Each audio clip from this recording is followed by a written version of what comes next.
Queridos amigos, bienvenidos un día más a Tiempo de Tertulia, programa de multidifusión que se emite en España e Iberoamérica. Hoy con el tema Ex Libris, los libros que marcaron nuestra vida. Contamos con los siguientes invitados. Fernando Beltrán, poeta y nombrador. Es un placer tenerte con nosotros. Hola, muchas gracias. Luego nos explicas lo de nombrador, ¿eh? Perfecto. Ernesto Filardi, escritor, director de teatro y, entre otras muchas cosas, profesor también universitario de literatura. Es un placer que nos puedas acompañar. Lo mismo digo, muchas gracias. Luis Martínez Domingo, profesor de literatura, escritor, crítico, persona que vive por y para la literatura. Gracias por venir. Gracias a ti, gracias a vosotros. Justo Fernández. Yo iba a decir bibliófilo, él dice que no, que coleccionista.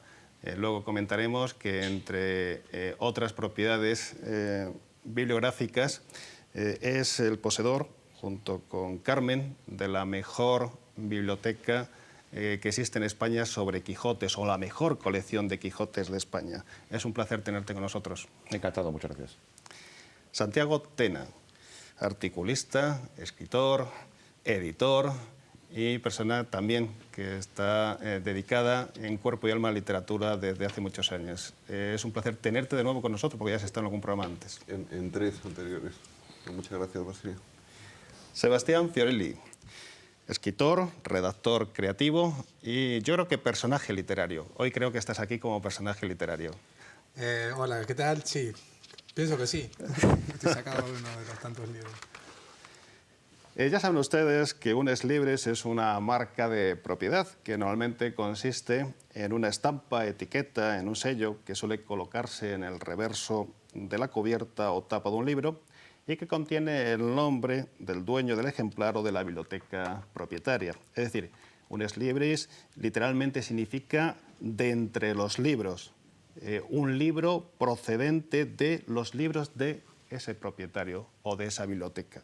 Bueno, no va a ser este un programa de bibliotecas, pero indudablemente sí que vamos a hablar de libros. De esos libros que marcaron nuestras vidas, que hicieron que nos decantásemos por una labor creativa o que cambiásemos radicalmente de hábitos a raíz de la lectura de uno de esos libros.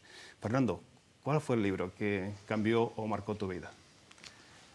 No estaba preparado así de tan pronto para una pregunta tan directa, sobre todo decir un libro, ¿no?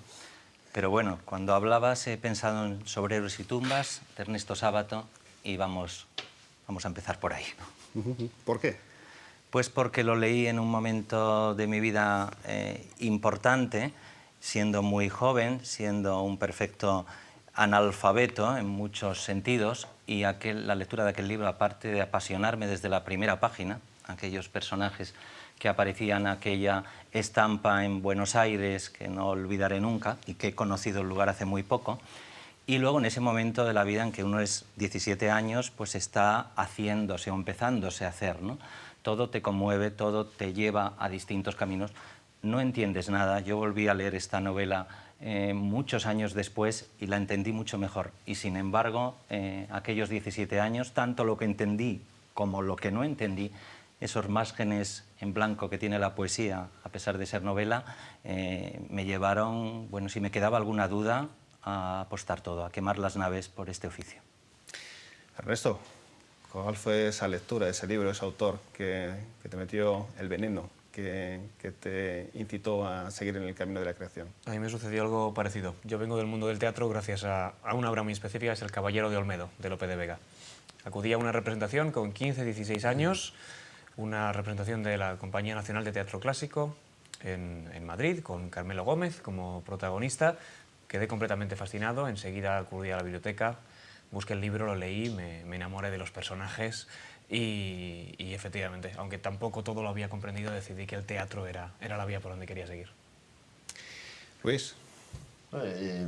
Yo creo que es cierto lo que ha dicho Fernando, que el libro no tiene por qué ser magnífico, sino que es como te pille, ¿no? Entonces es la huella que te deje en el momento en el que lo lees. Entonces yo me acuerdo que en aquel Logroño de los años 70, pues descubrí a Papini, ¿no? Y tanto el Libro Negro como Gog, pues me parecieron deslumbrantes, ¿no? Tenía era un católico en remisión, pero bueno, todavía tenía yo dudas metafísicas y me resonaba Unamuno y todo esto, y entonces Papini me conmovió y además abría la beta de los escritores malditos que siempre me ha traído, ¿no? Y, por ejemplo, que luego lo he desarrollado en El perro de Dostoyevsky. Y después quizás Rayuela de Cortázar, pero has dicho un libro, pues me quedo con esos dos de Papini. Justo, tú que oficialmente no has escrito íntegramente un libro, en cambio eres poseedor de la esencia de muchos libros. ¿Cómo empezó esa afición al coleccionismo y concretamente qué obra fue la que te indujo a acercarte o a amar a los libros? Bueno, son dos preguntas distintas. Yo soy coleccionista de Quijotes. Debería de ser el Quijote el libro que más me marcara.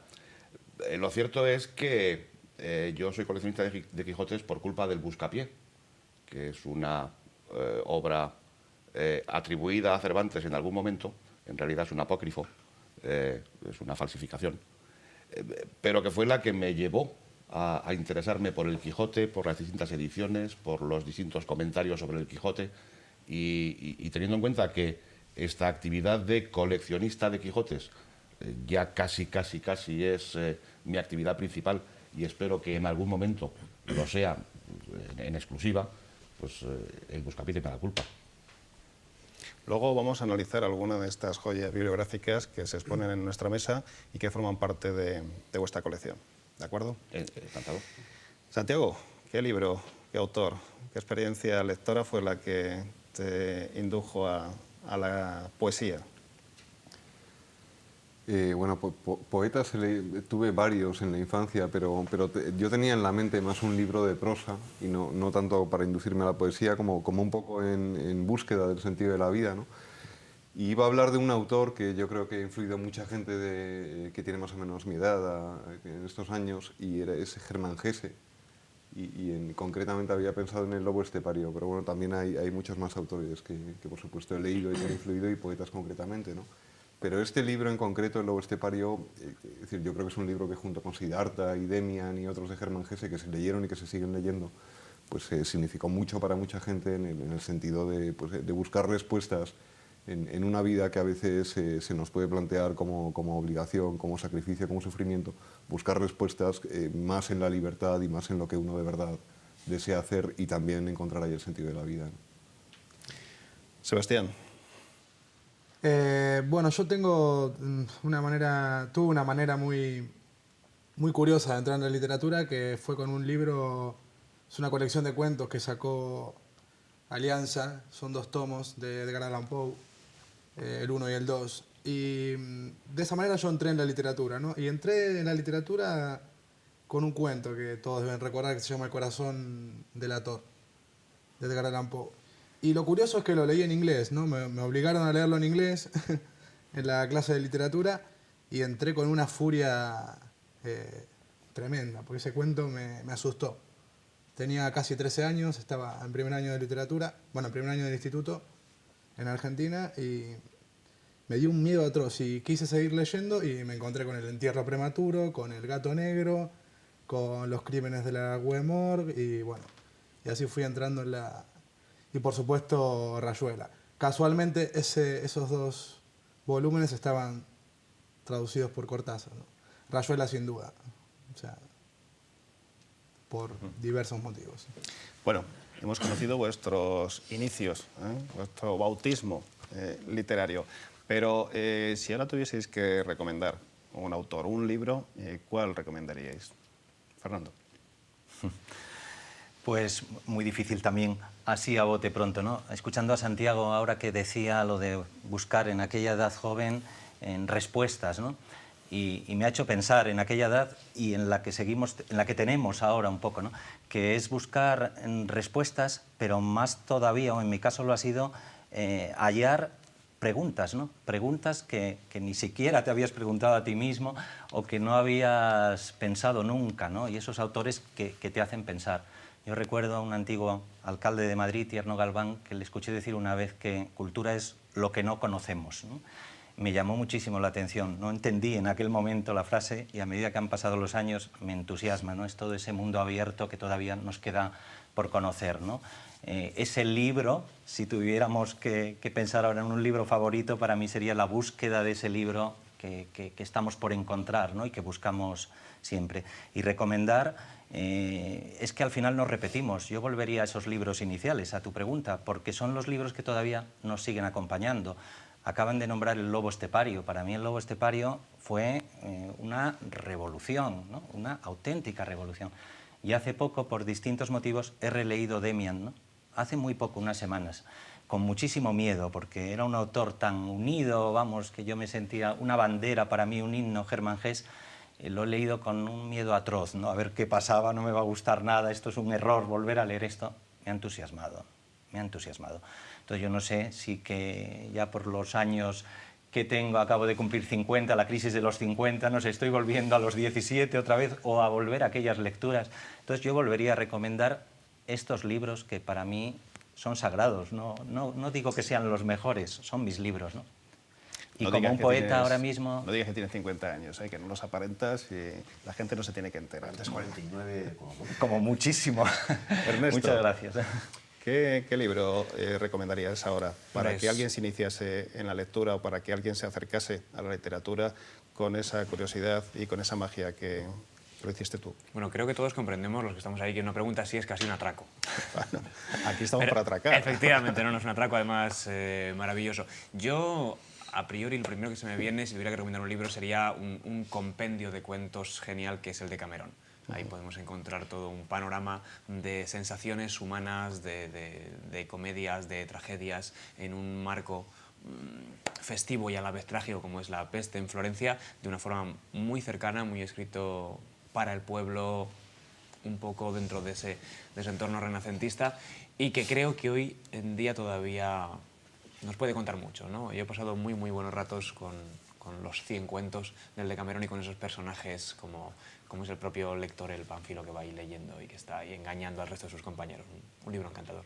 ¿Te Luis. gusta la versión cinematográfica de Cameron? Sí, pero claro, Pasolini iba hacia donde iba, le interesaba más una serie de cosas que a mí también me interesan, por supuesto, Muy pero, fresca, está pero muy bien, es ¿no? fresquísimo, pero me gusta el marco general del Decamerón completo.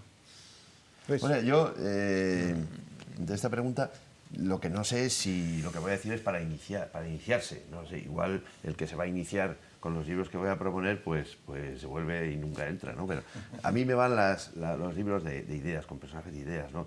Entonces, yo también, bueno, pues estoy de acuerdo con El lobo estepario, con Germán Gesse, pero a mí me gusta más Thomas Mann, a mí de verdad, y lo digo más porque me gusta también mucho Germán Gesse, ¿no? Pero a mí La montaña mágica me parece una novela enorme, con personajes que tienen ideas, que contrastan ideas, y también El hombre sin atributos de Robert Musil, que bueno, me parece un monumento que se acaba no sé si se acaba, pero se ha reeditado hace poco. Yo me quedaría con La montaña mágica y Robert Musil. Justo. Si hay que elegir uno, a mí me gustan mucho las novelas de aventuras y la literatura de evasión y la magia y todas estas cosas del Señor de los Anillos y demás. Así es que yo recomiendo La Amadís de Gaula, que tiene el inconveniente del lenguaje antiguo en sus ediciones más fieles, pero hay adaptaciones, existen adaptaciones reducidas y con lenguaje mucho más moderno que permiten entrar en el maravilloso mundo de los caballeros andantes y de los magos y de los enanos y de los gigantes, sin necesidad de ir a ninguna creación traducida, una creación extraña, sino directamente desde el español y de hace 500 años ya. Santiago. Yo acudiendo a una traducción, yo creo que un libro no muy difícil para iniciarse, incluso se puede leer a un niño pequeño, es El Principito de Antoine de Saint-Exupéry, y que también es un libro muy leído también por nuestra generación y también por las generaciones más jóvenes, ¿no? Y también es una manera bastante sencilla, en principio, de acercarse a temas que no resultan difíciles, no resultan complicados.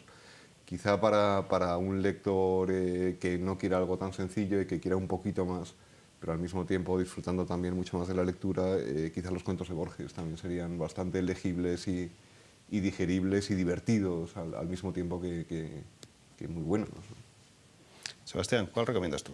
Primero voy a decir lo que no recomiendo es que empiecen a leer a Poe con 13 años. Eso seguro. ¿Cuáles son las consecuencias? Las consecuencias es seguir por Lovecraft y empezar a meter por un terreno donde ya No hay vuelta atrás. no hay vuelta atrás. No, pero sí recomiendo pues, un libro que leí con 18 o 20 años y que volví a leer hace 4 o 5, que es Crimen y Castigo de Dostoyevsky, Dostoyevsky. sin duda. Bueno, No voy a dar las explicaciones porque están más que Pero claras. si hay vuelta atrás, ¿eh? Sí hay vuelta Si hay atrás. vuelta atrás. Yo he leído a Poe con 13 años y a Lovecraft y a todos esos. Y bueno, pues ahora estoy en otra cosa. No te preocupes. Hay mucho tiempo. Sí. Lo vamos a retomar también, seguro. bueno, a ustedes no les podemos preguntar, pero a nuestras cámaras sí les hemos preguntado. Loli me dice que el Quijote sin duda, ¿verdad? Y luego le hemos preguntado a Felipe, nuestro cámara cubano, y él dice que recomienda Cecilia Valdez, de Cirilo... ¿Cuál es el apellido? Villaverde. Así ya saben que tienen dos obras, por supuesto, El Quijote, del que hablaremos después, y Cecilia Valdez, que también tienen que tener entre sus lecturas, sus próximas lecturas. Vamos a ver, estamos hablando de libros, tenemos aquí muchos libros delante. Para que se hagan nuestros televidentes una idea de lo que representan en nuestras vidas, yo os pediría que dijeseis qué guardáis en vuestra biblioteca, qué lugar ocupan las bibliotecas en vuestras vidas y en vuestras casas. Bien, cuando me habéis colocado en este lugar de la tertulia, yo he respirado profundo, digo, ¡ay, qué bien! Estoy a un lado, voy a estar tranquilito ahí y va a estar por el centro la cosa, ¿no? Yo te pido, por favor, que la siguiente ronda empieces por el otro lado, que me dé tiempo de ir preparando un poco. No te preocupes. adquiere Las ese bibliotecas compromiso. son pues nuestro mundo, ¿no? Hemos vivido con él, bueno, es nuestra casa, es todo, ¿no? Es nuestra alma, ¿no? Siguiendo además aquel título de Antonio Gamonedas, es nuestra sublevación inmóvil que nos acompaña, ¿no? En mi caso, las bibliotecas tienen un doble sentido así reciente. Yo doné hace años mi biblioteca de poesía, ¿no? Como sabes, Basilio, para que se fundara lo que ahora es el Aula de las Metáforas, en Oviedo, en Grao concretamente, muy cerquita de Oviedo. Y es un lugar para la lectura y para la imaginación, y es como si fuera mi casa. Estoy muy contento de que aquello haya servido para poner en marcha, para ser motor de una idea que está aglutinando pues, bueno, actividades poéticas de todo tipo. Yo recuerdo una tertulia también que escuché hace años, hablaban de dónde es uno, ¿no? De dónde nace, de dónde trabaja, de dónde vive, de dónde nace o dónde paz, como decimos en Asturias, donde paces, y alguien dijo, no, uno es realmente de aquel lugar donde están sus libros, ¿no? Bueno, pues yo tengo esa suerte ahora mismo, mi casa con los libros que conservo, de los que estamos hablando ahora mismo, muchos de ellos, y esa segunda casa o primera casa, que es la casa del padre de tu padre, donde están ahora mismo mis libros en el Aula de las Metáforas, que os invito a todos a que si vais por Oviedo os acerquéis, porque creo que es un lugar que nos pertenece a todos, los que escribimos, los que leemos, los que amamos este oficio tan especial. Tenemos pendiente esa visita. Bueno, y haciéndole caso, para no ser demasiado ortodoxos y ordenados, vamos a dar un salto. Santiago, ¿qué espacio ocupa en tu vida y en tu casa la biblioteca?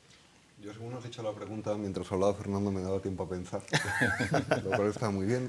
Y un poco la idea que me ronda con respecto a las bibliotecas y también respecto en tu presentación, has hablado de Justo, como has dicho la palabra bibliófilo y decías que a Justo no le gustaba. Y yo encuentro cierto fundamento en esto, también cuando se habla en general de literatura, la gente que adora el libro como objeto, es decir, a mí me parece genial, pero siempre lo que de verdad es importante es lo que dice el libro. Incluso más importante que la literatura es lo que te está diciendo la literatura, o sea, las ideas que hay ahí, ¿no? Y eso creo que es una idea importante. O sea, en general, si nos gusta la literatura es porque nos está aportando algo, pero que es algo que está más allá de la literatura, que son ideas que nos dan vida, o que nos dan libertad, o que nos hacen vivir, nos hacen sentirnos mejor, ¿no? Y también en relación con las bibliotecas y también con algo pues, que a mucha gente le pasa y que yo respeto completamente, esto de yo no me presto mis libros, no presto nunca mis libros. Yo creo que en ese sentido hay que salir un poco de la idea del libro en sí Y también hay una idea, una costumbre reciente, que es esto ahora no me acuerdo cómo se llama, esto de que dejas un libro en un sitio y lo recoge, otra persona. Eso es muy bonito porque está la importancia de que lo que está dentro del libro es más importante que el libro en sí. Es decir, yo ya he leído el libro, ya lo tengo, ¿no? El libro como objeto a lo mejor me interesa menos. Lo que me interesa de verdad es no tanto en sí la novela o las palabras o la literatura, sino lo que me está diciendo, ¿no? Con lo cual es más allá del objeto físico y más allá de la letra impresa, ¿no? Vamos a la idea, vamos a la libertad, ¿no? Vamos a...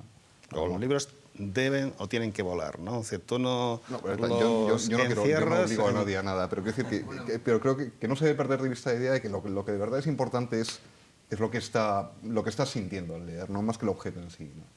Borges Luis. decía que hay libros para leer y libros para tener en la biblioteca. Yo Sí. no Libros- coincido. libros para libros leer. para leer y libros para Borges, tener Borges. en la biblioteca. No sé Explícanos.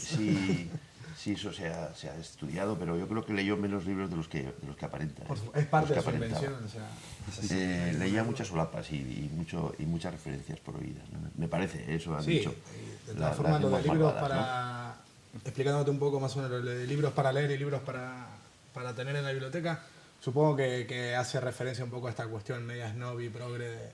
No, queda bien esto y queda bien lo otro. Supongo Sí. que un buen lomo de una edición fantástica de la Divina Comedia queda bien. O sea, lamentablemente no estoy absolutamente de acuerdo, o sea, no estoy de acuerdo para nada con esa idea, pero no sé, lo de Borges es como una ironía perenne y bueno, Pero- la tomamos como tal. No, pero quizá, yo he dicho eso porque Borges a mí me parece una biblioteca andante, ¿no? O sea, era un personaje. Y también a mí me ha pasado, hombre, yo estoy de acuerdo con lo que dice Fernando, la biblioteca es tú mismo, ¿no? Vamos, yo creo que la llevamos en la parte que sea pues puesta a los que nos dedicamos a leer, a escribir y tal, ¿no?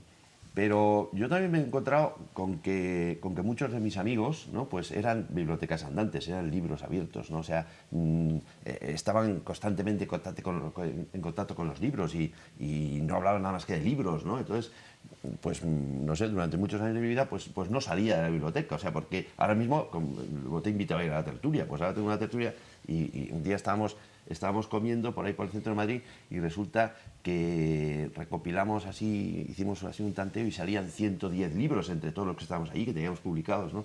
Pues bueno, pues eso está también metido en la biblioteca, ¿no? Ahora, a mí me sorprendió, me llamó la atención mucho un día, hace ya muchos años, cuando llegué a San Sebastián de los Reyes, pues invitaron a Eduardo Mendoza, ¿no? A una tertulia allí. Y entonces resulta que luego nos fuimos a cenar y tal, y me dijo, mira, esto de los libros, estuvimos en mi casa, vio los libros y tal, yo no sé cuántos tendré, pues unos 5.000 más, no soy Pepe Esteban, que un amigo común entre Basilio que tiene, no sé, 70.000, ¿no? Pues me dijo, hombre, son muchos libros también. Dice, yo he hecho el esfuerzo de quedarme con los que manejo, con los que utilizo y tal, y me he liberado de los demás y se había quedado con 40. O sea, yo soy incapaz de hacer eso, o sea, no puedo. O sea, además, que no quiero tampoco, ¿no? Porque resulta que hay libros que no los toco en 20 años y un buen día los releo y es otra lectura, efectivamente, porque el libro es un diálogo contigo mismo y según vas cambiando tú, va cambiando el libro, ¿no? O sea, eso, cuando tú le aportas al libro, porque si no, no hay comunicación, no hay ósmosis. Entonces, bueno, pues una biblioteca andante, ¿no?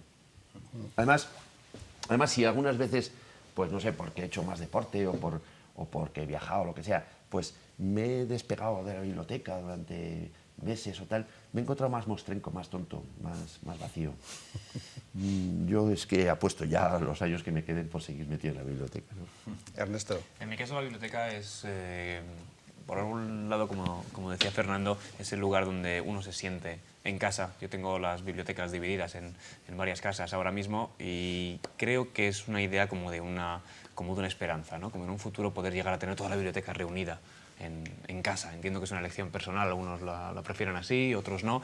Y bueno, es un ejemplo que a lo largo de estos últimos 10 años he tenido unas 6, 7 mudanzas de domicilio, entonces cada vez que tengo una mudanza siempre me viene a la cabeza la misma idea. Dicen que el saber no ocupa lugar y es completamente falso. O sea, está en cajas y en cajas que pesan mucho, que hay que moverlas y aún así es un verdadero placer ir ordenando cada una de esas mudanzas. Todas las bibliotecas, aquí tengo mi sección de poesía, aquí tengo mi teatro, aquí tengo mi ensayo, lo que tú vas viendo. Y Y el gran dolor es cuando necesitas un libro porque estás escribiendo, porque quieres consultar algo y cosas, lo tengo en la otra casa, tengo que desplazarme ahora y La gente de las mudanzas tiene terror cuando entra en una casa y ve libros porque sabe que esas cajas son lo más... efectivamente lo más querido y lo más fácil de ¿Cuántas perder. veces quizá os haya pasado comprar el mismo libro unas cuantas veces, ¿no? Efectivamente. Porque lo echabas en falta y lo necesitabas, ¿no? Para regalar. Incluso el caso de comprarlo varias veces aposta, porque sabes que hay una posibilidad grande de perderlo. Yo como Santiago también soy de dejar libros de forma muy desprendida. Yo creo que igual que dice Heráclito que todo fluye, pues yo creo que los libros pertenecen a una especie de magma continuo que no son de nadie. Yo ahora mismo, si se me permite, ¿no? Pues he comprado, porque es que me apetece mucho y creo que se lo merece, pues ya 6 o 7 veces Los girasoles ciegos, de Alberto Méndez, para regalar. Es que me parece, además tuvo la delicadeza de triunfar después de muerto, ¿no? Que me parece una maravilla, o sea, eso tan discreto, ¿no? O sea, se muere y le dan el premio nacional y resulta que, bueno, pues que se eleva y se reivindica su figura, pero después de muerto, ¿no? Esa es Por él, pero me otra parece buena un pregunta, acto ¿no? poético Un libro que maravilloso. regalarías, ¿no? Que Claro, a veces un es libro que distinto. Después ¿no? hay una cosa que yo no estaba pensando quién lo escribió, pero En el momento a lo también, mejor ¿eh? me, Sí, me sí, pueden sí, ayudar, ¿no? Está este dicho que hay 2 clases de imbéciles, ¿no? Los que prestamos libros y los que los devolvemos. Ahí está, hay un poco de... Yo no me acuerdo quién escribió esto, pero... Yo. Yo firmo debajo, quiero decir. Señores, el autor de También se dice, la bonita página... El que presta un libro es doblemente imbécil. Una por prestarlo y otra por pensar que se lo van a devolver. Exactamente, o sea, Sí. hay 2 clases, ¿no? Los que prestamos y los que devolvemos. O sea, yo, otra vuelta de tuerca de Henry James lo compré 5 veces. O sea, y a todos le ponía mi ex libris y tal. Digo, Así tienen más valor luego en el mercado de segunda mano. sí, y digo, otra vez a comprar a Henry James. ¿Qué ha pasado, no? ¿A dónde? Y encima otra vuelta más. Además, da igual, no Lo vas vuelven. consultando. ¿Te gusta la versión de los otros, la de Amenábar? No, ¿No te gusta? no. ¿Conoces una Nada. con Marlon Brando en blanco y negro de un tal Robert Wiener? Muy No, vieja, esa no la conozco. Muy vieja. Es muy buena, me parece muy buena. Justo. Marlon Brando haciendo de jardinero. Cuéntenos un poco qué libros tenemos aquí expuestos que forman parte de esa biblioteca de Carmen y Justo Fernández. Bueno, he traído un ejemplar del Buscapié, el ejemplar que me hizo dedicarme a los Quijotes. El Buscapié es una pieza muy breve que existe el mito, alimentado por algunos estudiosos del siglo XVIII, existe el mito de que fue escrito por Cervantes. No se afirma que estuviera publicado, pero por lo menos ediciones manuscritas debería de haber, según este mito. Fue escrito por Cervantes a la vista de que su primera edición del Quijote no se vendía bien. La primera parte del Quijote no estaba teniendo mucho éxito, y para incitar al público, como un reclamo comercial, a interesarse por el libro, a comprarlo y a leerlo, teóricamente escribió esta pieza pequeña, como un folleto publicitario, y lo lanzó. Y lo lanzó sin mucho éxito editorial, sin ninguno. La verdad es que este mito, sostenido con mucha fuerza por algunos estudiosos del siglo XVIII y del siglo XIX, fue rápidamente desmentido por otros más sensatos, que sencillamente se fijaron en el número de ediciones y el número de ejemplares vendidos por Cervantes o por el librero Francisco de Robles o por otros que piratearon ediciones en los primeros años de vida de la novela. Y bueno, ¿qué necesidad había de promocionarlo o de hacer ningún tipo de reclamo si se agotaban las ediciones una tras otra sucesivamente? El éxito editorial del Quijote fue tremendo en sus primeros años. Y sigue siendo, Y ¿no? hoy, y con muy pocos bajos dentro de los 400 años de historia que tiene ya el Quijote. Bueno, desde mediados del siglo XIX, que hubo un estudioso gaditano llamado Adolfo de Castro, que sacó a la luz el Buscapié como una obra encontrada en un saldo de una liquidación de una biblioteca, de un portugués en Sevilla. Desde ese momento, que lo sacó a la luz y lo publicó, también tuvo mucho éxito el Buscapié. De hecho, he traído la primera edición inglesa y una edición italiana del Buscapié, que se publicaron inmediatamente después de salir en España, en 1847, este libro, y generó también una gran polémica entre los que opinaban que efectivamente se trataba de un texto de Cervantes y los que opinaban que no, que era una falsificación, que era un apócrifo. Esta polémica es apasionante y dio lugar a una literatura muy bonita entre los partidarios y los detractores en España y fuera de España. A mí me habría encantado estar en aquel momento viendo los telediarios de la época y cómo se decían unos a otros lo que pensaban, que eran verdaderas lindezas. Estébanez Calderón, que participó en la polémica defendiendo la autenticidad del Buscapié como obra de Cervantes, se dirigía, hizo un poema muy bonito, una poesía satírica, contra uno de los mayores detractores, que fue este primer bibliotecario de las Cortes, Bartolomé... Luego surge el nombre, no te preocupes.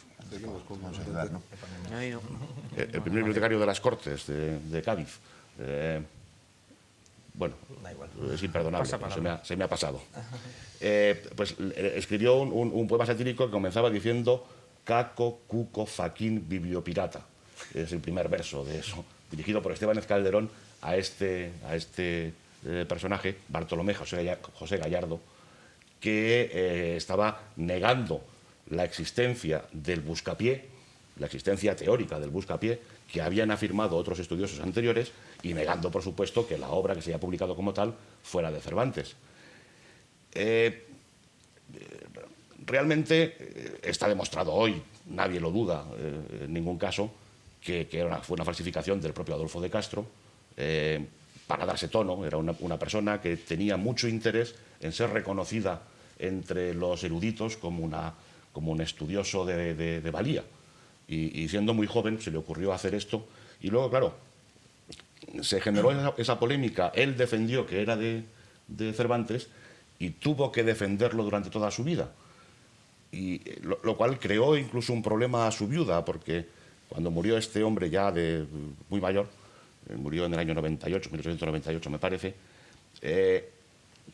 hubo editores que siguieron reeditando el Buscapié como obra de Cervantes, normalmente al final de ediciones del Quijote.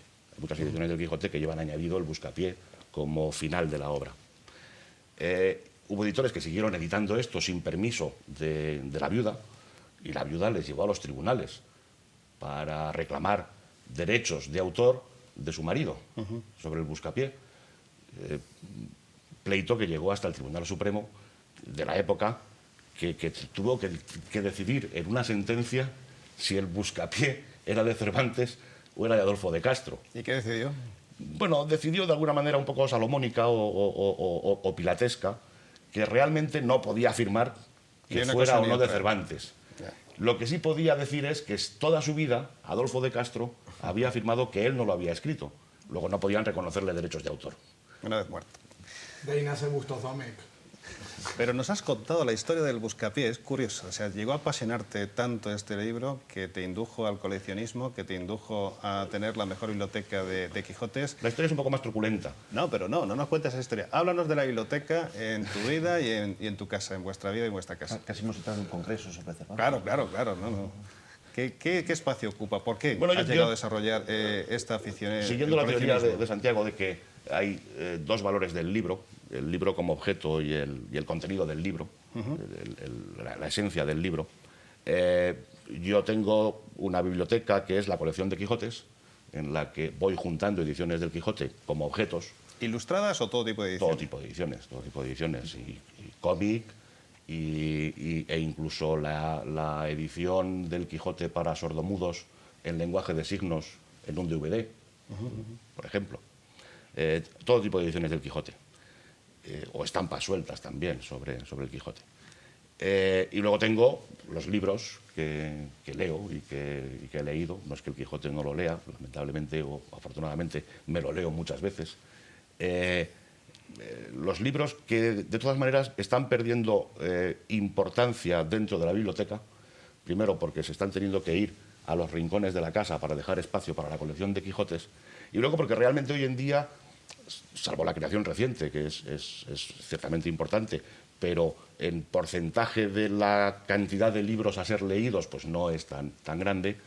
La biblioteca para leer realmente es un ordenador, porque accedes a los textos de los autores en todos los idiomas a través de Internet con mucha facilidad y por ahí puedes conseguir los textos. Eso me da pie a plantear la siguiente cuestión. Efectivamente, posiblemente todos nosotros nos iniciamos en la lectura, acariciando, manoseando, o quizá destrozando un libro. Pero ahora los jóvenes se inician en la lectura a través de las nuevas tecnologías. ¿Qué opináis? ¿Cómo puede incidir esto en la vida del libro? La tan cacareada desaparición del libro impreso a corto o medio plazo, ¿pensáis que es factible o que va a permanecer como objeto? Sebastián, te toca el primero. Lo sabía. Bueno, yo creo que hace más o menos unos 10 o 12 años que se viene hablando del fenómeno del ebook, del libro electrónico y tal, y de hecho el libro no va a desaparecer. Esa es mi teoría y lo voy a sintetizar bastante. De todas formas, sí creo fervientemente en una forma nueva de transmitir la literatura, ¿no? Que esté reforzada con el libro, pero sí a la hora de ir a recitales, sí de ir a ponencias y tal, en donde sí creo fervientemente en otro lenguaje, ¿no? Que no es nuevo, que todo el mundo conoce, que se sustenta muy bien con las nuevas tecnologías, que puede ser en formato multimedia, cosas que venimos viendo, por ejemplo, en la poesía, como la poesía visual, que se viene viendo hace siglos incluso, pero que está como muy... No, porque sí, que una pantalla, que un proyector... No, o sea, yo sí creo en eso porque me voy a centrar bastante en el tema de lo que son las lecturas, ¿no? de los escritores, que nadie soporta más de media hora a una persona leyendo. Yo no lo soporto. O sea, ¿A una persona leyendo claro, o leyendo tú? No, ni yo tampoco, ¿eh? O sea, si estoy hablando y estoy siendo también un poco... A veces aunque no leas. Claro, o sea, aunque bueno, si muchos muchos no escriben directamente. Pero no, yo creo que sí tenemos que valernos de los nuevos medios que hay, ¿no? O sea, igual no quiero que desaparezca el libro y sé que no va a desaparecer el libro. O sea, ¿Por qué? porque está esta cuestión de fetiche de por medio, ¿no? O sea, creo que también lo vamos transmitiendo a... Bueno, yo soy muy joven, pero supongo que le iré transmitiendo, si tengo hijos el día de mañana, el tema del libro y mostrarle. Y aunque desaparezca, en el peor de los casos, le mostraré que existen libros y se va a valer de mi biblioteca o de gente que conozco. Está esta cuestión fetichista que, al margen de que te gusta, porque te gusta leerlos, está esta cuestión realmente de si la primera edición, de si la segunda, de que si piel, de si no piel, de si Biblia, si no papel Biblia. Bueno, creo que no. Ernesto, vosotros estáis desarrollando un proyecto para incitar a la lectura, concretamente la Biblioteca Nacional. Intentáis que los niños, los jóvenes, empiecen a leer. ¿Cómo habéis estructurado esa actividad? ¿Qué es lo que les decís que tienen que leer? ¿O por qué tienen que leer? Bueno, todavía estamos un poco en eso, todavía no está lanzado completamente el proyecto, estamos estructurando ahora y por la experiencia que tengo personalmente en institutos, en acercarme en campañas de incitación a la lectura, me di cuenta que es más sencillo de lo que pensaba, que los chavales se acerquen. Simplemente creo que a lo largo de la historia de España, imagino que la historia educativa de otros países sucederá algo parecido, pero por lo menos en España los profesores de literatura no siempre han sabido explicar a los chicos para qué sirve la literatura. Estamos en una sociedad que, nos guste o no, tiene un sentido del utilitarismo muy avanzado y los chicos no terminan de comprender por qué tienen que saber qué es un soneto o cómo murió Garcilaso. Ha sido simplemente acercarse a los chicos y comentarles 2 o 3 factores y uno de ellos, que me ha sorprendido bastante para este sector de la sociedad tan joven, es el hecho de que a todos, y digo todos, hablo de un 100% de los chicos con los que he hablado en clase, todos han tenido alguna vez el problema de querer explicar algo que les ha pasado y no encontrar las palabras exactas. Luis. No, me siento directamente implicado, ¿no?, en lo que has dicho, porque, en fin, Basilio sabe que yo he estado organizando durante 15 años ahí encuentros literarios para los chicos de instituto en toda la zona norte de Madrid, ¿no?, con el Ayuntamiento de Alcobendas, de una Casa de la Cultura espléndida que ahora ha ampliado más y que, bueno, espero que sea ahí un centro ¿no? Neurálgico, ¿no? De cultura. Y resulta que ahora no puedo hacerlo. Llevo unos años en los que no puedo hacerlo porque han quitado la literatura del temario. Es decir, Bueno, es otro. es decir, la cosa es bastante más grave de lo que parece, porque primero lo que pasa es que saber no vende nada. O sea, en esta sociedad, si dices que sabes de algo, igual la gente se da la vuelta y se marcha, porque dice, no, ya, me va a soltar el rollo de su vida, pues mira, no me interesa. Segundo, las humanidades no tienen forma de competir con una sociedad técnica que no es científica, sino que es técnica y multimedia, ¿no? No hay manera, o sea, entonces no interesa saber de literatura, ¿eh? No interesa saber. Son, bueno, pues especímenes ya muy marcados que ya vienen, que ya lo llevan en la sangre, que es algo congénito, pero no está en los temarios, y lo digo como catedrático de instituto, ¿no? Entonces, te puedo asegurar que en el siguiente examen de COU, que antes se llamaba COU, ¿no? que ahora es selectividad o lo que sea, pues la literatura tiene un valor de un 20%. Efectivamente. Entonces, es que no ha lugar dedicar más de 10 minutos a explicar Machado, Claro. y otros 10 a Lorca. Tú me dirás lo que vas a decir de Machado y de Lorca en 10 minutos. Y lo que les puede Es llegar a que los chicos, si eso, dedicas claro. más tiempo, pues resulta que le estás quitando pues espacio a los textos jurídicos, administrativos o a la sintaxis. Y claro, a mí, yo soy un funcionario, a mí me pagan para que preparen los chicos para que aprueben, ¿no? Entonces, el mal es gravísimo desde nuestro punto de vista, que somos enfermos de la literatura, ¿no? Y además me parece que sin solución evidente, sin solución inmediata, vamos, ni evidente ni inmediata. Entonces, bueno, pues ahí estamos, ¿no? Pero luego que no vengan diciendo que van a promocionar la lectura o que hay que hacer campañas de promoción, pues es que eso, en fin, se da de bruces con el hecho de quitar la literatura de los currículos, de los temarios, ¿no? Sí, estoy de Que acuerdo. es que lo estoy viviendo cada día. Entonces, yo creo, y además no sé, lo comentamos ahí en clase, que dentro de poco el hablar normalmente, o sea, sin contaminación periodística y tal, y el estar en contacto con los libros y por tanto, pues exudar el lenguaje de los libros, pues va a ser algo pues arqueológico. O sea, van a venir los alumnos, oye, mira que hay un profesor aquí que habla como en el Quijote, ¿no? Como un personaje de la Maíz de Gaula, y van a venir a vernos, yo creo, allí como objetos, ¿sabes? Arqueológicos, ¿no? Tú ya te vas Yo así preparando, lo veo, ¿no? ¿eh? Ya te vas preparando. Sí, ya estoy a camino. Yo creo que sería interesante para todas las personas que nos escuchan, que no son de España, que comprendan un poco el alcance de este problema. Es decir, es que sí. hace unos años Estamos estábamos touché, hablando... estamos tocados, o sea, no... Hace unos años en los institutos había una asignatura que era lengua española y otra asignatura que era literatura española. Cada una de las asignaturas tenían 4 horas semanales. Ahora Claro. estamos hablando de una asignatura que conjunta lengua, literatura y comentario de texto con solo de asignatura 3 horas semanales. Hemos reducido el estudio de las humanidades a lo mínimo. Exactamente esa es la cuenta. Fernando, ¿cómo se inició tu hija en la lectura? ¿A través de libros impresos? ¿A través de nuevas tecnologías? ¿Qué utiliza ella ahora? ¿Y cuántos años tiene, por cierto, para que nos ubiquemos? Tengo 2 hijas, una de 21 años y otra de 14. ¿Cómo se iniciaron? Son 2 mundos, porque de la de 21 a la de 14, en todo este mundo de las nuevas tecnologías que estamos hablando, ya hay un salto, ¿no? Un salto importante, ¿no? Están evidentemente mucho más dentro de este mundo ya la de 14 que la de 21, aunque parecía que ellos habían llegado al tope, ¿no? Bueno, son casos particulares. Mi hija mayor realmente se inició en la lectura cuando yo dejé de insistirla en que leyera. Así fue. Entonces a mí me da muchísimo miedo... Eso pasó con la propagación del español en América. Me dan A muchísimo partir de miedo 1810. las Se campañas. triplicó. Respeto además muchísimo vuestro trabajo y vamos, la pedagogía, evidentemente, y hay que hacer. Pero me da mucho miedo ese tener que, ¿no? Del que hablábamos antes, empuje para que hay que leer, y en esas edades en las que en principio se rechaza aquello que insistimos o que cercamos demasiado, me da mucho miedo, ¿no? Vamos, a mí me ocurrió en mi casa, ¿no? Directamente. No sabía que me ibas a preguntar, de repente iba a contestar algo así, pero tengo un ejemplo en casa. Mi hija fue realmente como si fuera aquello...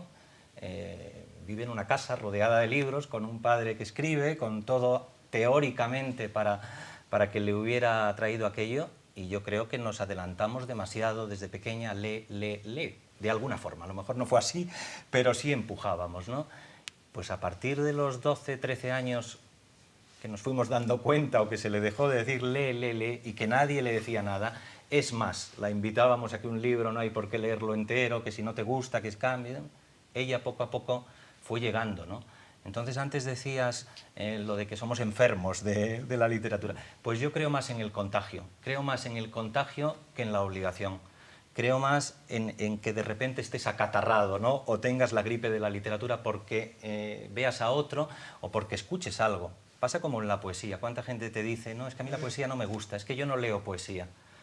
Bueno, no lees poesía, en efecto. Y de repente llega un día en que hay un verso que te conmueve, te agita, te abre un mundo y te conviertes en un lector convulso de poesía, ¿no? Llega el momento de cada cosa, ¿no? ¿Y tu hija, la pequeña, Y mi hija pequeña está con las tecnologías, nuevas tecnologías. Estábamos hablando antes, ¿qué ha pasado con el libro? Ya se prometía, teóricamente en el 2007 que habitamos ahora mismo, ya no debía de haber libros. Si leemos lo que se decía hace 10 años, con la fuerza que venía... Lo de Orwell también, ¿no? Bueno, se ha prometido, vamos, se ha presagiado, ¿no?, el fin del libro ya para la fecha que vivimos. Y el libro ahí sigue. Yo no sé si el libro va a seguir o no. Yo sé que va a seguir. Y estoy convencido, pero vamos, El no... formato PDF, que muchas páginas de internet vienen con el formato PDF para imprimir. O sea, No hay problema. seguimos hablando de imprimir. Sí, exactamente. La Al lectura final, ¿no? hoy, creo que en el 2007 todavía no estamos tan acostumbrados a leer hacia el monitor. O sea, creo que es una cuestión... Más luego la lengua, ¿no?, que está ahí en los Exacto. textos, ¿no? Pues las nuevas tecnologías también están muy bien, ¿no? Se escribe de muchas maneras, ¿no? Ahora tenemos los móviles, estos famosos, los mensajes, ¿no?, entre la gente joven. Bueno, nos Y estamos tenemos acercando los al blogs, verso, ¿no? tenemos los blogs y tenemos a Santiago, que mantiene un blog de manera periódica asidua. Es una nueva forma de escribir, utilizando las nuevas tecnologías. ¿Qué te aporta? ¿Qué te da más libertad, la posibilidad de llegar a otro tipo de lectores? ¿Cuál es tu experiencia con respecto a los blogs en concreto y a las nuevas tecnologías en general? Pues bueno, aparte de que yo creo que el objeto físico del libro, si algún día desaparece, no lo veo tan grave. A fin de cuentas, lo importante en este caso es la palabra que está dentro. Ya lo decía antes, siguiendo a lo del blog, lo que me estás preguntando, un poco lo que evoca es la libertad que te puede dar el Internet frente a las limitaciones del libro físicamente, ¿no? La libertad que te puede dar para llegar al lector. Si tú editas un libro de poesía, que en España ediciones de poesía y ediciones de prosa pueden andar en torno a los 1000 ejemplares, pero en cambio, si tú te haces un blog en Internet que es completamente gratuito y que no te cuesta ni una peseta, ni un euro, ni un dólar, lo que tú publicas en ese blog, o sea, tú escribes tu poema y lo publicas y al día siguiente publicas otro y siempre está consultable. Para la gente que no sepa lo que es un blog, en principio es como una especie de diario electrónico en el que puede entrar cualquiera y la gente puede hacer comentarios, ¿no? Y lo que tú publicas en ese blog, al momento de que tú lo has publicado, se puede estar leyendo en China, o se puede estar leyendo en la India o en todo el mundo, en cualquier sitio donde haya acceso a Internet. Lo cual supone un avance tremendo respecto al objeto físico del libro. Tú fíjate lo que es mandar mi libro a China y luego que alguien lo compre, que es completamente imposible. Pero el blog, sin embargo, sí se lee en China, ¿sabes? Y ahora mismo, hace muy poco estaba escribiendo con una persona que está en Hong Kong y que está leyendo mi blog todos los días. Y es muy fácil, además, atraer lectores hacia tu blog porque hay mucha gente que lo tiene.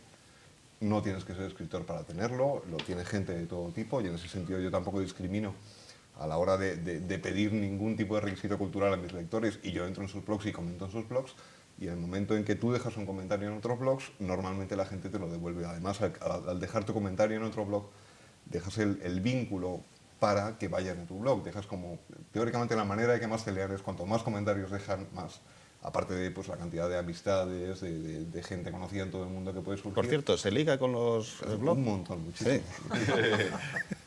Sí. Es que Se liga está con la muy lejos, literatura, entonces luego ya no Bueno, se queda en palabras. Pero calidad de ligue o es un taco. Según la foto sí, pero igual te están mintiendo.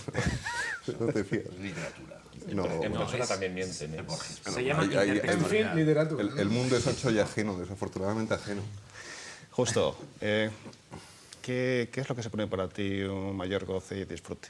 El recibir un ejemplar raro de una edición que has estado buscando durante mucho tiempo, el poder consultar ese libro, esa edición que para ti tiene un significado especial, el ver en su conjunto la colección. En fin, háblanos de cuáles son los placeres del coleccionista. Un coleccionista. Bueno, es que sí, claro. Muy específico, ¿no? Claro, claro. Me parece admirable, yo te he descubierto hoy, pero es un personaje literario también, ¿no? Sí, sí, sí. No es tan escaso el coleccionista de Quijotes. Coleccionistas de cosas hay montones. Pero- Casi todo el mundo colecciona algo. Yo no esperaba encontrarme, en fin, un caso así, ¿no? El mayor coleccionista de Pues Quijotes del mundo. No, eso es O, una. Es bueno, una uno de exageración. los que más, Es ¿no? una exageración.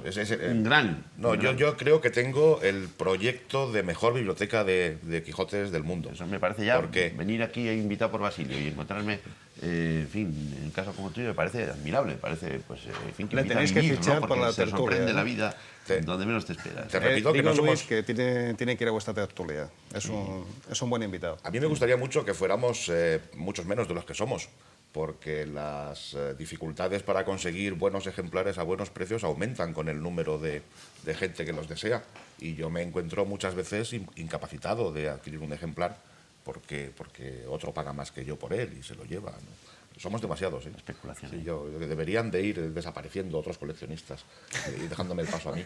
A lo mejor lanzo una OPA sobre alguna colección en algún momento. Dejando paso y biblioteca.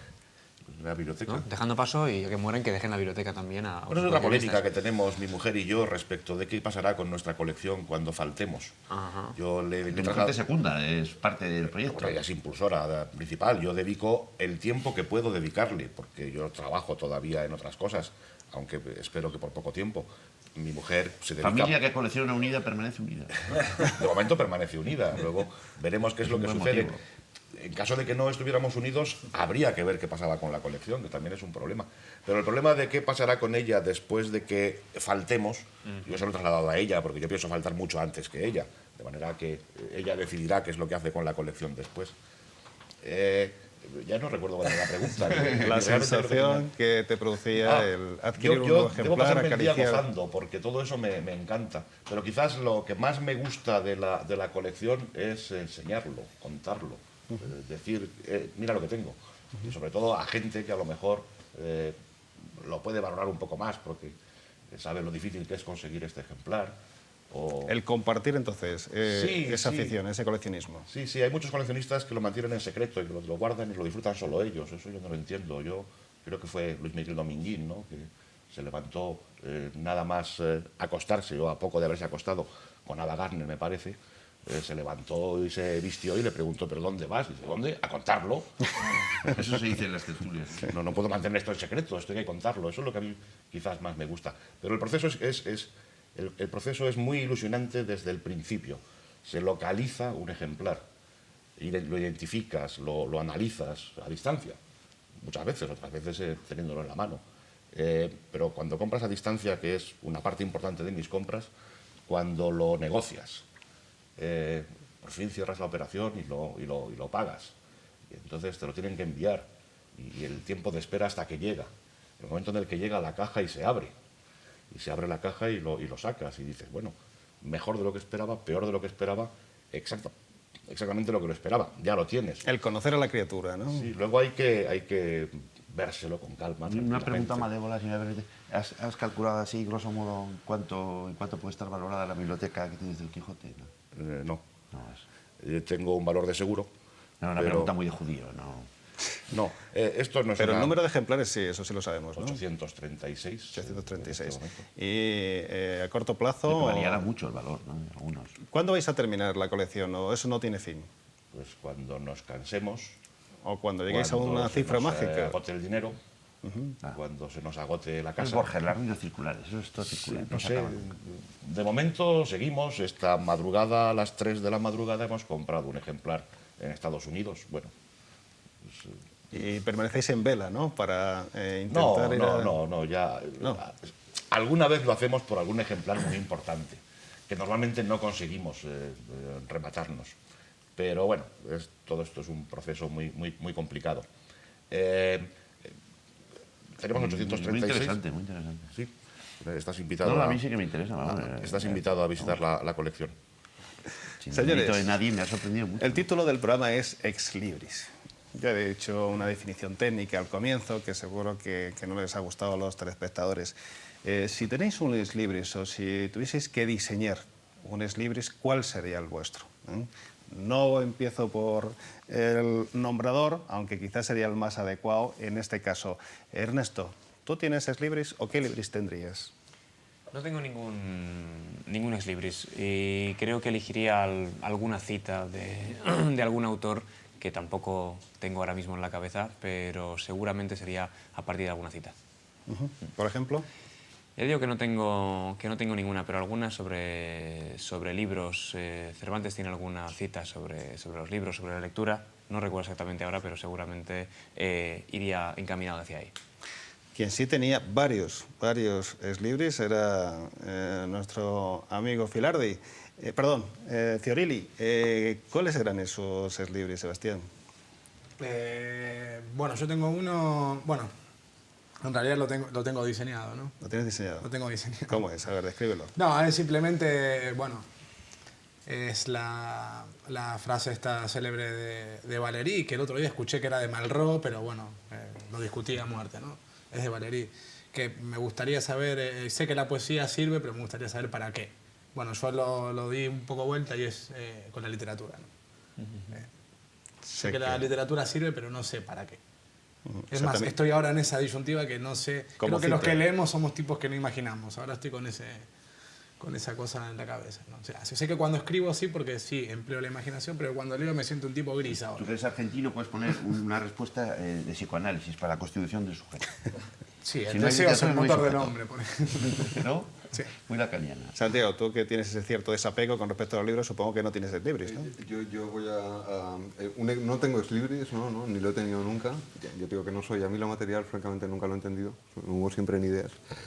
Y el exlibris que yo seleccionaría, si lo tuviera, también frente al bicho frecuente de los dos tipos de personas que prestan y devuelven libros, sería la cita que yo también pondría frente a la reivindicación también de la propiedad intelectual y de la venta de discos ilegalmente, y esto, la cita de Neruda, de la poesía no es de quien la escribe, sino de quien la necesita. Y luego también quizá citaría a John Lennon y la canción Imagine Universal, Imagine No Possessions, dentro de imaginar sin religión, sin países, sin posesiones. Luis. Yo he tenido durante unos años, lo que pasa que luego pues lo he dejado, ¿no? Un exlibris que era un unicornio de Leonor Lippisch, me parece que se llama, ¿no? Es un unicornio en un vallado todo verde que me gustó mucho, ¿no? Y lo ponía en todos mis libros y tal, pero luego dejé de hacerlo. Tenía ahí exlibris Luis Martí de Mingo y tal, y muchos libros los tengo con ese exlibris, pero otros no. Justo, creo que tú no tienes, ¿no? Tuvimos hace tiempo un exlibris que era una reproducción de este letrero que hay en la biblioteca de la Universidad de Salamanca, que dice hay excomunión. ¿Ah, sí? No recuerdo ya la frase exacta, contra aquel que se lleve un libro hasta que lo reponga, sin que pueda ser absuelta hasta que lo reponga, con esta idea de que todavía prestaba yo libros, que alguien cuando lo viera dijera, anda, debería devolverlo, no por la excomunión, sino porque alguien lo está esperando de vuelta en su casa. Dejé de usarlo hace ya tiempo. No tenemos en este momento, tenemos proyecto de diseñar quizás un exlibris, porque llegan muchos libros a nuestras manos en la colección que traen exlibris interesantes y que te añaden además un elemento de interés al ejemplar para intentar averiguar quién era el antiguo poseedor del libro, quién era el titular de ese exlibris. Y algunos ejemplares más antiguos, incluso con 1, 2, 3, 4, 5 exlibris distintos, que te permiten hacer un seguimiento hacia atrás de la historia de ese libro. Y a veces incluso te encuentras un ejemplar que ha sido citado en una bibliografía, no la edición. La edición, claro, está en las bibliografías. No, pero que ese ejemplar perteneció al autor de esa bibliografía y tiene su exlibris. Y dices, bueno, ya no es esta edición la que está citada, es este ejemplar el que está escrito. Y cuando hay varios exlibris, ¿qué suelen hacer los coleccionistas, los poseedores? ¿Ponen unos encima de otros o respetan el exlibris del anterior? Se respeta habitualmente. Hay incluso gente que colecciona exlibris. Sí. Gente rara. Sí, hay gente para todo. Fernando. Pues sería difícil pensar uno mismo en sus exlibris, ¿no? Yo he tenido suerte y creo que tengo dos que me definen un poco. Uno que considero como propio, el del Aula de las Metáforas, que lo hizo Rafa Celda, porque decía que ahí nos veía reflejados un poco y que es una nube azul preciosísima. Y el otro me lo hizo, estaba buscándolo en la cartera porque lo llevo conmigo, es un exlibris que tengo en casa, pero es una tarjeta, es un paraguas cerilla, ¿no? Que me diseñó, me regaló Pep Carrió, el artista, hace muchos años. ¿Lo puedes enseñar un poquito a la cámara? Sí, es un paraguas cuyo mango es una cerilla, ¿no? Entonces, bueno, viene de fuera, es un retrato desde fuera. Desde luego yo me sentí muy feliz y muy retratado con esto, porque son las metáforas que me han acompañado toda la vida. Yo salí de Asturias cuando era muy pequeñín, con 9 años, tuve esa suerte, pensar que tuve una infancia feliz, que pisé ahí los charcos que me han acompañado luego toda la vida. Entonces me lo he llevado como metáforas conmigo, ¿no? La lluvia y todo lo que está en torno a la lluvia. Es la metáfora que me ha acompañado. Que, por cierto, he estado en Grecia hace poco, que no había estado, y allí en Atenas hablábamos antes de las mudanzas y pasaban continuamente camiones y yo vi ahí metáfora. En un camión me llamó mucho la atención, hice muchas fotos el primer día y luego había metáforas por todas partes porque mudanza en griego es metáfora, ¿no? Entonces, pues es pasar carros, camiones continuamente con metáfora y es muy hermoso, ¿no? La metáfora está claro que es una mudanza, ¿no? Bueno, lo que están aquí hablando los compañeros todo el tiempo. Nos queda muy poquito tiempo, queridos amigos. Es muy grata la charla, la tertulia, pero nos quedan apenas 4 o 5 minutos. Me gustaría que nos hablaseis del último libro en el que estáis trabajando, en el que estáis escribiendo, el que vais a escribir, el que vais a leer o el que estáis leyendo. Sebastián. Estoy leyendo, ahora mismo, viniendo por aquí, estoy leyendo una biografía sobre un anarquista muy particular, italiano. Es un libro escrito por Osvaldo Bayer. Osvaldo Bayer es un ensayista, periodista argentino que vive hace muchos años entre Alemania y Argentina. Se llama Severino Di Giovanni, el idealista de la violencia. Y espero que no malinterpreten esto, sino que simplemente toda su vida como activista del anarquismo, del anarcobanditismo, compaginándolo con el amor de una mujer. Es un libro de historia, no es una biografía. ¿Y qué estoy haciendo últimamente? Bueno, terminé un libro de poemas que me costó mucho trabajo, que se llama, bueno, es inédito, se llama El perfecto dejado, es un libro que me ha dejado completamente dejado. Santiago. Nunca mejor dicho. Yo en mi trabajo estoy a punto de dar a componer las pruebas de 2 novelas en un mismo tomo de Yasmina Jadra, que es un general argelino que escribe escribe ficción. Y las novelas que van a ir en el mismo tomo, en una colección de Alianza Editorial, se llaman Lo que sueñan los lobos y los corderos del Señor. Y como libros míos, en 2004 publiqué un libro de poesía que se llama Aunque Dios tenga sed, con una editorial que se llama Sial, muy buena, de aquí de Madrid. Y tengo en proyecto, quizá en poco tiempo, sacar un libro de prosa, de prosa reflexiva, poética, intensa, apasionada, que quizá sea bastante legible y bastante intenso y bastante bueno, si os quiere. Justo, ¿cuál va a ser, además del libro que quieras comentarnos, que estás leyendo o que te apetecería leer, el próximo libro que forme parte de vuestra colección de Quijotes? Ese es el interesante, el próximo. ¿Cuál? Los demás ya están conseguidos.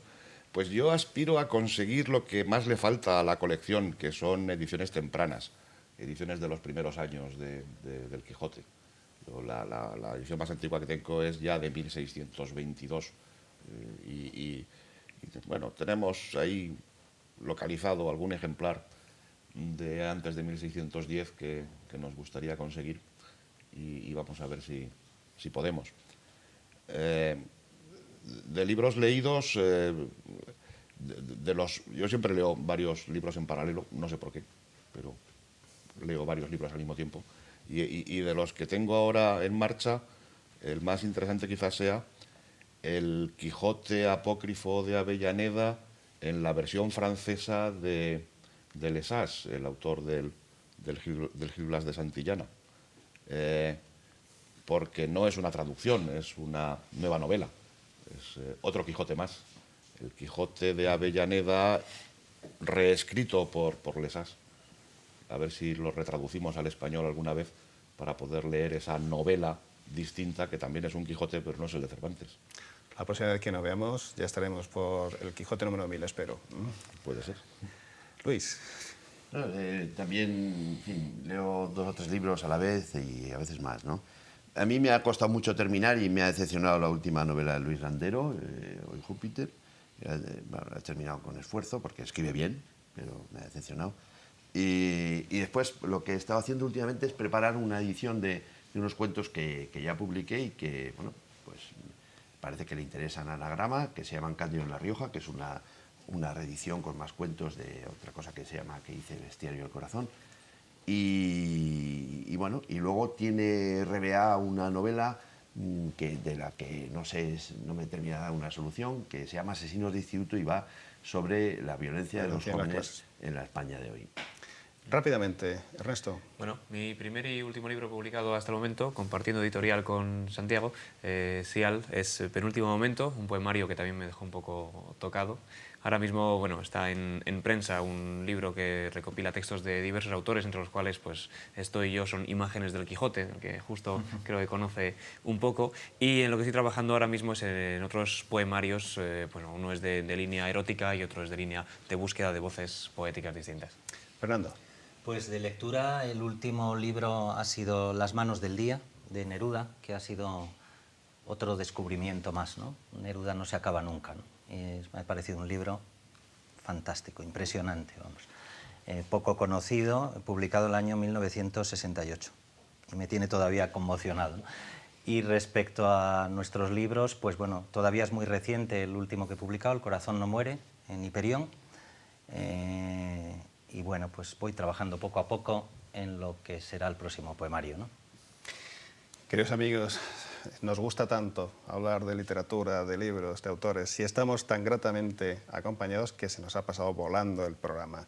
Simplemente recordarles que pueden hacernos llegar sus ideas, propuestas y sugerencias bien a través de la dirección de correo electrónico que aparece impresa en la pantalla o mediante una carta a nuestro apartado postal que también tienen a su disposición. No se olviden que todas esas ideas, propuestas y sugerencias para nosotros son esenciales a la hora de programar futuros tiempos de tertulia. Hoy, hablando de libros, hablando de Eslibris, contamos con la presencia de los siguientes invitados. Don Fernando Beltrán, gracias por esa aportación tan creativa, por nombrar las cosas de forma tan poética. Muchas gracias, Basilio. Ernesto Filardi, bueno, pues ánimo con esas aportaciones, las nuevas aportaciones al Quijote, esa nueva visión. ¿Y para cuándo la próxima obra de teatro? La próxima obra de teatro, en encargo, empezamos a ensayar en julio. Bueno, gracias, Luis Martínez Domingo, por dedicar tu vida a bueno, pues, difundir la obra de los demás, ¿no? Fundamentalmente a ilusionar con la literatura. Gracias, amigo. Gracias, Justo, gracias por dedicarte a lo que los editores y autores querríamos que se dedicase casi todo el mundo, a atesorar la obra, la creación de los demás, y que ojalá esa colección algún día pues, os recuerde como personas que fundamentalmente teníais una pasión compartida, el amor y bueno, pues esa pasión por la literatura y los libros, que es algo que compensa el quehacer creativo y literario. Muchas gracias. Santiago, que con blog o sin blog sigas teniendo lectores en la China, en la Conchinchina y en todos los sitios, porque realmente te lo mereces. Gracias, Basilio. Sebastián, bueno, no dejemos ahí aparcado, ¿no? La creación, porque un libro no se ha dejado agotado, porque tú eres una fuente inagotable de poesía y literatura. Muchas gracias. No vamos a ser así. Gracias, queridos amigos, y no se olviden que tenemos una cita pendiente la próxima semana. Hasta siempre.